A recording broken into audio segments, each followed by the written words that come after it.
ஆழ்வார்பேட்டை அலுவலகத்தில் மக்கள் நீதி மய்ய நிர்வாகிகள், தொண்டர்கள், ரசிகர்களுடன் கமல் சந்திப்பு நிகழ்ந்தபோது வாள் கொண்டு வந்த தொண்டர் ஒருவரால் கமல் கோபமடைந்தார். அந்த காட்சிகளையும் பார்த்தோம். கூடுதல் விவரங்களோடு இணைகிறார் செய்தியாளர் லதா.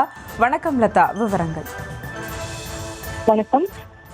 புதிய நாடாளுமன்ற அதாவது ராஜ்யசபா உறுப்பினராக தேர்வு செய்யப்பட்டிருக்கக்கூடிய நிலையில சென்னை ஆழ்வார்பேட்டை மக்கள் நீதி மய்யம் கட்சி அலுவலகத்தில் இன்றைய தினம் கமல்ஹாசன் அவர்களுக்கு அந்த வாழ்த்து கூறக்கூடிய வகையில ஒரு நிகழ்ச்சியானது ஏற்பாடு செய்யப்பட்டு தற்பொழுது நடைபெற்று வருகிறது.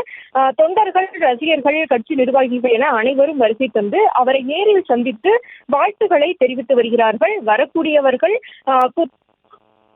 பூங்கொத்துகளை கொண்டு வர வேண்டாம், புத்தகங்களை கொண்டு வாருங்கள் என்று ஏற்கனவே கட்சியிலிருந்து அறிவுறுத்தப்பட்டிருந்த நிலையில நிறைய பேர் புத்தகங்களை கொண்டு வந்து கொடுக்கக்கூடிய ஒரு சூழல் இருக்கு. இதற்கிடையே திடீரென்று வந்த அந்த தொண்டர்களில் ஒருவர் திடீரென்று அந்த வாளை எடுத்து அவர் கொடுக்க முயன்ற ஒரு சூழல்ல சற்று நேரம் பரபரப்பாக ஒரு பதற்றமான ஒரு சூழலானது இருந்தது.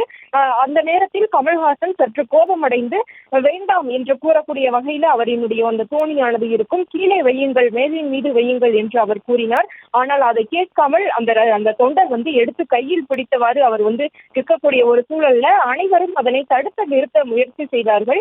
மேலும் அங்கே இருந்த காவல்துறையினர் அவர்களை துண்டுக்கட்டாக இழுத்து செல்லக்கூடிய ஒரு சூழல் இருந்தது. ஏனென்றால் அவர்கள் கூறியும் அந்த தொண்டர் கேட்காமல், அதாவது அந்த வாளை கொடுக்காமலோ அல்லது அந்த மேஜையின் மீது வைக்காமல் கையில் எடுத்து பிடிக்க முயன்ற ஒரு சூழல்ல ஒரு பதற்றமான சூழலானது இருந்தது. கமல்ஹாசன் இதனால் சற்று கோபமடைந்த ஒரு சூழலும் இருந்தது. மேலும் அங்கே இருந்த மற்ற நிர்வாகிகளும் அதே போல காவல்துறையினர் கூறியும் அந்த தொண்டர் கேட்காமல் இது போன்ற ஒரு செயல் செய்த ஒரு நிலையில அந்த தொண்டரும் அவருடன் வந்த மற்ற தொண்டர்களையும் காவல்துறையினர் குண்டுக்கட்டாக இழுத்து சென்றனர். இத்தகைய ஒரு சூழலானது தற்பொழுது இருக்கிறது. விவரங்களுக்கு நன்றி லதா.